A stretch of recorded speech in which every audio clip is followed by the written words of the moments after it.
ఒక్కొక్క పేపరు ఒక్కొక్కసారి 2 సార్లు ప్రింట్ అయిపోవాలి మనకి వెంటనే. ఓకే. ఇలాంటి సందర్భాలు చాలా తక్కువ ఉంటాయి. కానీ ఇలాంటి సందర్భాలు కూడా ఎప్పుడైనా మనకు అవసరం అవుతాయి. కాబట్టి మనం ఏం చేయాలంటే ఇక్కడున్న 15 పేజీలు ఒక్కొక్కటి 2 కాపీల కింద కావాలి అనుకున్నప్పుడు, లేదా 3 కావాలి, 4 కావాలి అనుకున్నప్పుడు మాత్రమే అన్‌కొల్లేటెడ్ ఆప్షన్ మీరు యూజ్ చేయాలి. ఫర్ ఎగ్జాంపుల్ ఇక్కడ నేను 3 పెడుతున్నాను. నేను ప్రింట్ అని ప్రెస్ చేశాననుకోండి, ఏమవుతుంది?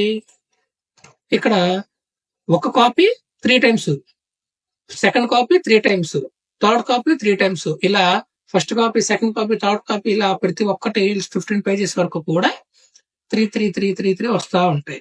ఓకేనా? ఇది మాత్రం మీరు రెగ్యులర్ గా యూజ్ చేయొద్దు.